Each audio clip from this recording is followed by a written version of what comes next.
దయచేసి నా ఛానల్ని సబ్స్క్రైబ్ చేయండి. కింద ఉన్న బెల్ ఐకాన్ని ప్రెస్ చేయండి. ఐక్యరాజ్య సమితి అనౌన్స్ ఫర్ కాంపిటిటివ్ ఎగ్జామ్స్. ఐక్యరాజ్య సమితి ఆంగ్లన్ యునైటెడ్ నేషన్స్ అంతర్జాతీయ చట్టం, భద్రత, ఆర్థిక అభివృద్ధి, సామాజిక అభివృద్ధి, మానవ హక్కులపై సమష్టి కృషి చేసేందుకు ప్రపంచ దేశాలు ఏర్పాటు చేసుకున్న ఒక అంతర్జాతీయ సంస్థ.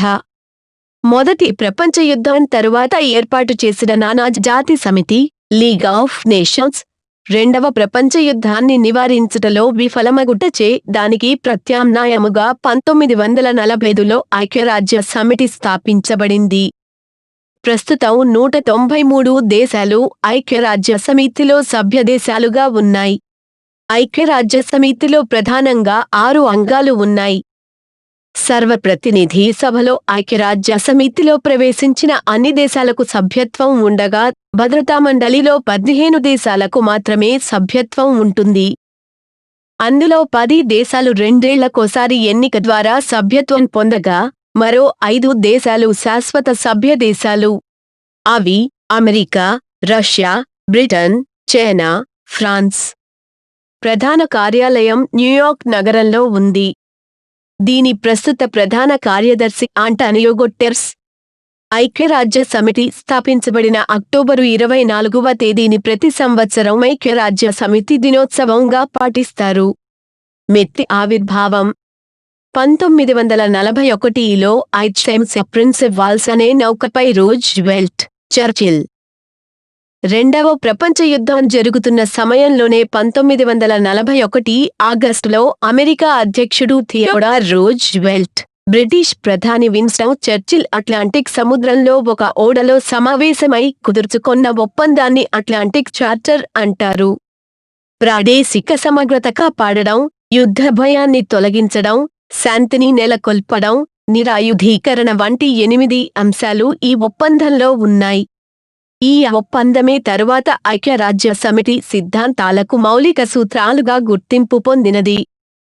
తర్వాత 1944లో వాషింగ్టన్లోని డంబార్టన్ వోక్స్ వద్ద జరిగిన సమావేశంలో అమెరికా, బ్రిటన్, రష్యా ప్రతినిధులు రాస ప్రకటన పత్రం ముసాయిదాను తయారు చేశారు. 1945 ఫిబ్రవరిలో యాల్టా సమావేశంలో అమెరికా, బ్రిటన్, రష్యా నేతలు ప్రపంచ శాంతి పరిరక్షణ కోసం ఒక అంతర్జాతీయ సంస్థను స్థాపించాలని తీర్మానం చేశారు. శాన్ ఫ్రాన్సిస్కో నగరంలో 27 ఏప్రిల్ 1945 నుండి 26 జూన్ వరకు జరిగిన అంతర్జాతీయ సమావేశంలో 51 దేశాల ప్రతినిధులు పాల్గొని ఐక్యరాజ్య సమితి చార్టర్పై సంతకాలు చేశారు. 1945 అక్టోబరు 24న న్యూయార్క్ నగరంలో ఐక్యరాజ్య సమితి లాంఛనంగా ప్రారంభమైంది. సమితి ఆశయాలు: యుద్ధాలు జరగకుండా చూడటం, అంతర్జాతీయ తగాదాలను శాంతియుతంగా పరిష్కరించడం, దేశాల మధ్య స్నేహ సంబంధాలను పెంపొందించడం, అంతర్జాతీయ బాధ్యతలను అన్ని దేశాలు గౌరవించేటట్లు చేయడం, సాంఘిక అభివృద్ధి సాధించి మానవ జీవితాలను సుఖమయం చేయడం. సమితి ప్రధాన అంగాలు: ఐక్యరాజ్య సమితికి 6 ప్రధానాంగాలు ఉన్నాయి. సర్వప్రతినిధి సభ, సాధారణ సభ సమావేశం. ఈ సభలో సభ్య దేశాలన్నింటికీ ప్రాతినిధ్యం ఉంటుంది. ప్రతి దేశానికి సమానంగా ఒక ఓటు ఉంటుంది. సమావేశాలకు ప్రతి సభ్య దేశం గరిష్ఠంగా 5 గురువారం సభ్యులను పంపవచ్చు. ఈ సభ సంవత్సరానికి ఒక పర్యాయం, సాధారణంగా సెప్టెంబర్ మాసంలో సమావేశమవుతుంది. సమావేశానికి అధ్యక్షుడిగా సభ్యదేశాలు ఎన్నిక చేస్తాయి. కొత్త సభ్యదేశాలకు ప్రవేశం కల్పించడానికి భద్రతామండలిలో తాత్కాలిక సభ్యదేశాలను ఎన్నిక చేయుటలో ఈ సభకే అధికారం ఉంది. సమితి ఆశయాలకు, లక్ష్యాలకు వ్యతిరేకంగా వ్యవహరించే సభ్యదేశాలను తొలగించే అధికారం కూడా ఈ సభకు ఉంది. అన్ని రంగాలలో అంతర్జాతీయ సహకారాన్ని పెంపొందించడం దీని కర్తవ్యం. ఈ సభ 3/2 2/3 మెజారిటీతో నిర్ణయాలు చేస్తుంది. భద్రతా మండలి సమితి ప్రారంభమయ్యే నాటికి ఇందులో సభ్యదేశాల సంఖ్య 11. ప్రస్తుతం 15 సభ్యదేశాలు ఉన్నాయి. అందులో 5 శాశ్వత సభ్యదేశాలు కాగా 10 రెండేళ్ల కాల వ్యవధి కొరకు ఎన్నిక కాబడు తాత్కాలిక సభ్యదేశాలు. అమెరికా, రష్యా, ఇంగ్లాండు, చైనా, ఫ్రాన్సులు ఇందులో శాశ్వత సభ్యదేశాలు. ఈ శాశ్వత సభ్యదేశాలకు వీటో అధికారం కూడా ఉంది. సమితి ప్రారంభమైనప్పటి నుంచి ఇందులో ప్రధానమైన 2 మార్పులు చేశారు. ప్రారంభంలో 6 తాత్కాలిక సభ్యదేశాలుండగా దాని సంఖ్యను 10కి పెంచారు. వీరిలో ఆసియా, ఆఫ్రికా దేశాల నుండి 5, లాటిన్ అమెరికా దేశాల నుండి 2, పశ్చిమ ఐరోపా నుండి 2, తూర్పు ఐరోపా నుండి 1 ఎన్నికవుతుంటారు. నేషనలిస్ట్ చైనా స్థానంలో కమ్యూనిస్టు చైనాకు శాశ్వత సభ్యత్వం కల్పించారు. తాత్కాలిక సభ్యదేశాలను సాధారణ సభ ఎన్నిక చేస్తుంది. ఏ దేశం కూడా వరుసగా 2 పర్యాయాలు ఎన్నిక కారాదు. దీనికి అధ్యక్షుడు ప్రతి మాసము మారుతుంటాడు. భద్రతా మండలి తన ఆదేశాలను పాటించని రాజ్యాలపై ఆంక్షలు విధిస్తుంది. సైనిక చర్య కూడా చేపట్టే అధికారం ఉంది. సచివాలయం ఇది ఐరాస వ్యవహారాలు నిర్వహించే కార్యనిర్వాహక విభాగం. దీని ప్రధాన కార్యాలయం న్యూయార్క్ నగరంలో ఉంది. ఇందులో 10,000కు పైగా ఉద్యోగులు పనిచేస్తారు. సచివాలయానికి ప్రధానాధికారిని సెక్రటరీ జనరల్ అంటారు. ఐరాసకి దాని వివిధ విభాగాలకు, అనుబంధ సంస్థలకు అవసరమైన సమాచారము, అధ్యయనం, సదుపాయాలు వంటి విషయాలు సచివాలయం ఆధ్వర్యంలో నిర్వహింపబడుతాయి. ఉద్యోగుల ప్రతిభ, నిజాయితీ, పనితనం, వివిధ ప్రాంతాలకు ఉచితమైన ప్రాతినిధ్యం అనే అంశాలు ఈ ఉద్యోగుల ఎంపికలో ముఖ్యమైన విషయాలని ఐరాస చార్టర్లో వ్రాయబడింది. ఐరాస శాంతి సైనిక దళాలను బ్లూ హెల్మెట్స్ అంటారు. ధర్మకర్తృత్వ మండలి కొన్ని పాశ్చాత్య దేశాల వలస పాలన క్రింద కొనసాగిన భూభాగాల ప్రయోజనాలను కాపాడడం ఈ మండలి లక్ష్యం.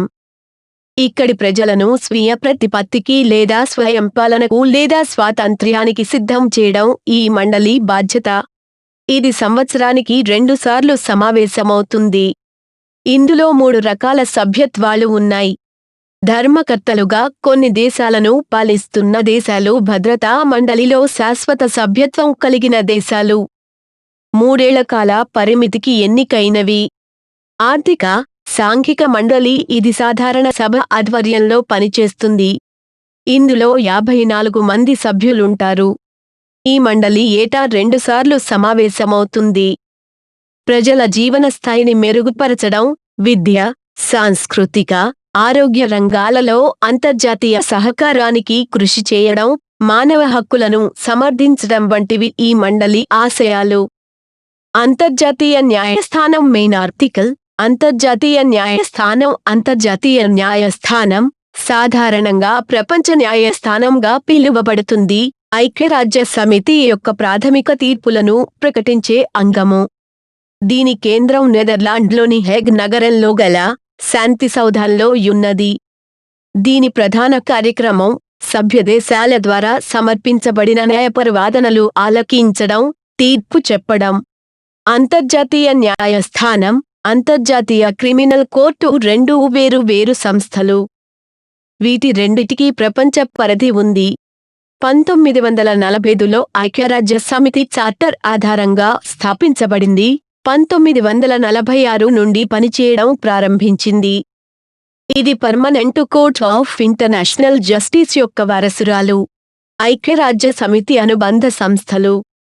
ప్రత్యేక ఒప్పందాల ద్వారా ఏర్పడిన ఐక్యరాజ్య సమితి అనుబంధ సంస్థలు అంతర్జాతీయ ఆర్థిక, సామాజిక, సాంస్కృతిక, విద్యా, వైద్య రంగాలలో పనిచేస్తుంటాయి.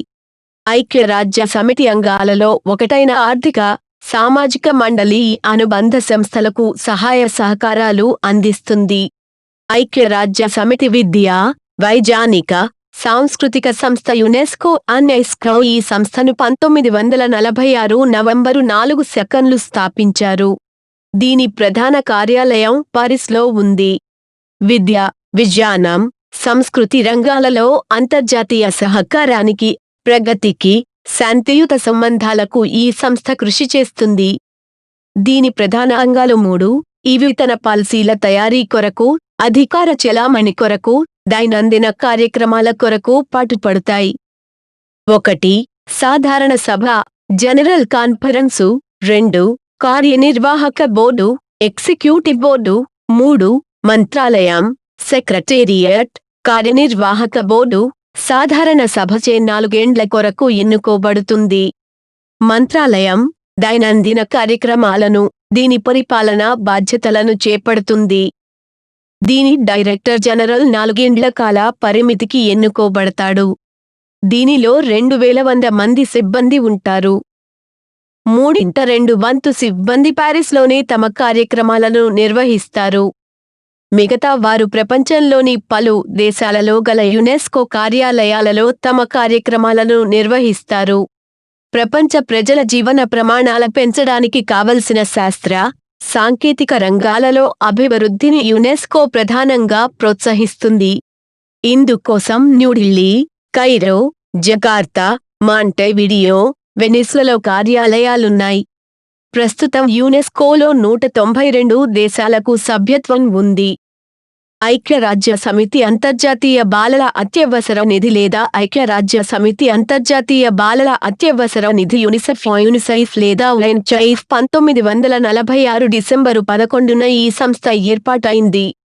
ప్రధాన కార్యాలయం న్యూయార్క్ నగరంలో ఉంది. ప్రస్తుతం దీని పేరులో అంతర్జాతీయ, అత్యవసర అనే పేర్లను తొలగించి ఐక్యరాజ్య సమితి బాలల నిధి అని వ్యవహరిస్తున్నారు. అభివృద్ధి చెందుతున్న దేశాలలో పిల్లలు, వారి తల్లుల జీవన ప్రమాణాలు మెరుగుపరచడానికి ఈ సంస్థ కృషి చేస్తున్నది. ఐక్యరాజ్య సమితి అభివృద్ధి కార్యక్రమం UNDP ఈ సంస్థ 1965 నవంబరు 22న స్థాపించబడింది.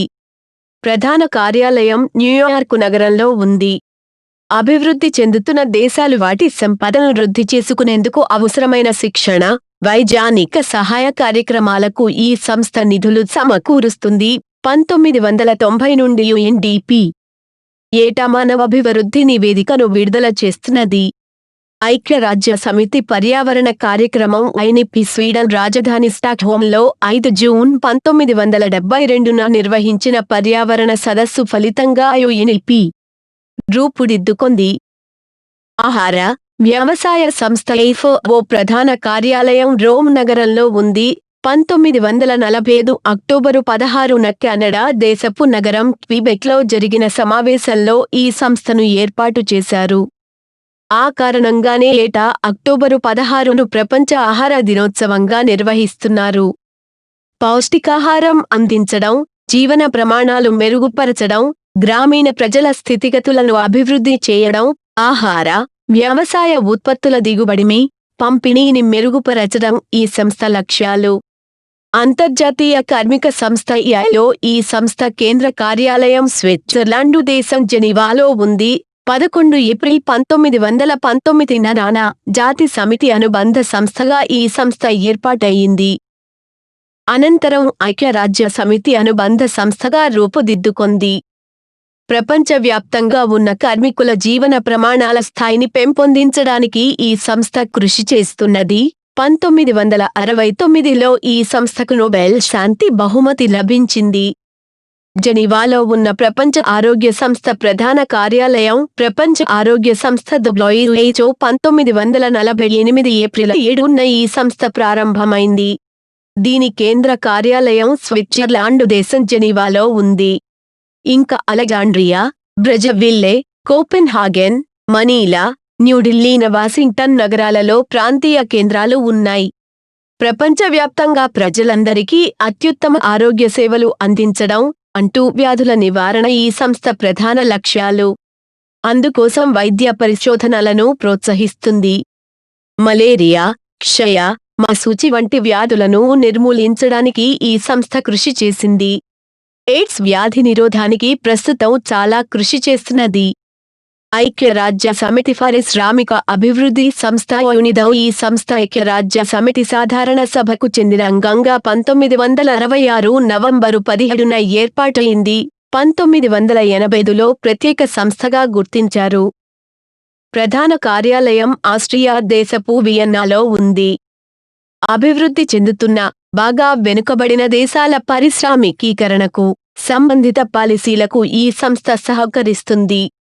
ఐక్యరాజ్య సమితి శరణార్థుల హైకమిషనర్ అయిన HR 1 జనవరి 1951 నుండి ఈ సంస్థ పనిచేయసాగింది. ప్రధాన కార్యాలయం జెనీవాలో ఉంది. శరణార్థుల పరిరక్షణ ఈ సంస్థ ప్రధాన ధ్యేయం. ఈ సంస్థకు 1954, 1981 సంవత్సరాలలో నోబెల్ శాంతి బహుమతి లభించింది. విశ్వ తపాలా సంఘం యూనివర్సల్ పోస్టల్ యూనియన్ ప్రధాన కార్యాలయం బెర్న్, స్విట్జర్లాండ్ లో ఉంది. 1874 అక్టోబరు 9న బెర్న్లో జరిగిన పోస్టల్ కాంగ్రెస్ సమావేశంలో యూనివర్సల్ పోస్టల్ కన్వెన్షన్ను ఆమోదించారు. అలా ఏర్పడిన UPU 1 జూలై 1875 నుండి అమలులోకి వచ్చింది. 1947 నవంబరు 15న సమితి ప్రత్యేక సంస్థగా గుర్తింపు పొందింది. ప్రతి ఏటా 9 అక్టోబర్ తేదీని ప్రపంచ తపాలా దినోత్సవంగా నిర్వహిస్తారు. వివిధ రకాల తపాలా సేవల నిర్వహణ ద్వారా ప్రపంచ దేశాల మధ్య సుహృద్భావ వాతావరణ నిర్వహణకు ఈ సంస్థ కృషి చేస్తుంది. ప్రపంచ వాతావరణ సంస్థ వరల్డ్ మీటియోరలాజికల్ ఆర్గనైజేషన్ WMO 1873లో ఏర్పడిన అంతర్జాతీయ వాతావరణ సంస్థ నిర్వహించిన సదస్సులో కుదిరిన ఒప్పందం ప్రకారం 1947 వాషింగ్టన్ సమావేశంలో ప్రపంచ వాతావరణ సంస్థ ఏర్పడింది. 1950 మార్చి 23 నుండి ఈ సంస్థ పనిచేయడం ప్రారంభించింది. దీని ప్రధాన కార్యాలయం జెనీవాలో ఉంది. 1951లో సమితి ప్రత్యేక సంస్థగా గుర్తింపు పొందింది.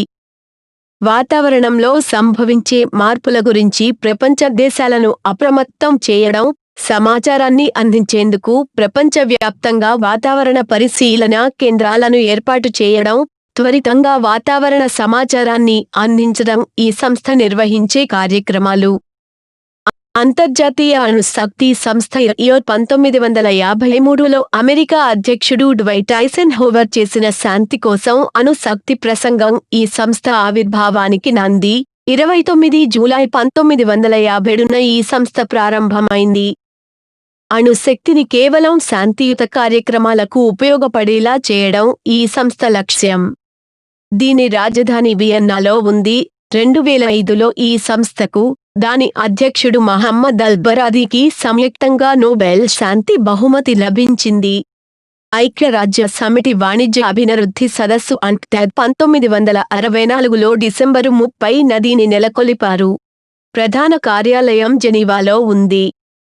అభివృద్ధి చెందుతున్న దేశాలలో వాణిజ్యాన్ని ప్రోత్సహించేందుకు ఈ సంస్థ కృషి చేస్తుంది. అంతర్జాతీయ టెలికమ్యూనికేషన్ యూనియన్ 1865లో ప్యారిస్లో ఏర్పడిన ఇంటర్నేషనల్ టెలిగ్రాఫ్ యూనియన్, 1906లో బెర్లిన్లో ఏర్పడిన ఇంటర్నేషనల్ రేడియో టెలిగ్రాఫ్ యూనియన్లు మాడ్రిడ్ ఒప్పందం ప్రకారం విలీనమై 1932లో ఇంటర్నేషనల్ టెలికమ్యూనికేషన్ యూనియన్గా అవతరించాయి. 1947 నుండి ఈ సంస్థ ఐరాస అనుబంధ సంస్థగా పనిచేస్తుంది. కేంద్ర కార్యాలయం జెనీవాలో ఉంది. అంతర్జాతీయ పునర్వ్యవస్థీకరణ అభివృద్ధి బ్యాంకు లేదా ప్రపంచ bank the world bank 22 June 1944న అమెరికాలోని బ్రెటన్ వుడ్లో జరిగిన సమావేశంలో ఏర్పాటైన ఈ సంస్థ ప్రపంచ బ్యాంకు అనే పేరుతో పిలువబడుతున్నది. IMF కూడా ఈ సమావేశంతోనే ఏర్పడింది. 20 జూన్ 1946 నుండి ప్రపంచ బ్యాంకు కార్యకలాపాల ఆరంభించింది. కేంద్ర కార్యాలయం వాషింగ్టన్ DCలో ఉంది. ఈ సంస్థ నిధులు, సాంకేతిక సహాయం అందించడం ద్వారాను, పెట్టుబడులను ప్రోత్సహించడం ద్వారాను సభ్య దేశాల ఉన్నతికి సహకరిస్తుంది.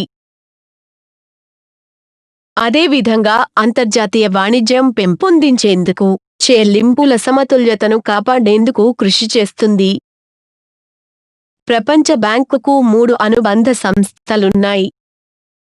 International development association IDA, international finance corporation IFC, multilateral investment guarantee agency MIGA, అంతర్జాతీయ ద్రవ్యనిధి IMF. ఈ IMF 1947 మార్చి 1 నుండి అంతర్జాతీయ ద్రవ్యనిధి కార్యకలాపాల ఆరంభమయ్యాయి. దీని కేంద్ర కార్యాలయం కూడా వాషింగ్టన్ DCలో ఉంది. అంతర్జాతీయ ద్రవ్య సహకారాన్ని అందించడం, అంతర్జాతీయ వాణిజ్యాన్ని పెంపొందించడం, ఉపాధి అవకాశాలను మెరుగుపరచడం దీని ముఖ్య లక్ష్యాలు. మహిళలకు సమాన అవకాశాలు కల్పించేందుకు ఉద్దేశించిన కార్యక్రమాల పర్యవేక్షణ కోసం యుఎన్ ఉమెన్ అనే కొత్త సంస్థను ఏర్పాటు చేస్తున్నట్టు ఐక్యరాజ్య సమితి ప్రధాన కార్యదర్శి బాన్ కీ మూన్ ప్రకటించారు. ఈ సంస్థకు చిలీ మాజీ అధ్యక్షురాలు మిషెల్ బాచ్లెట్ నేతృత్వం వహిస్తారన్నారు.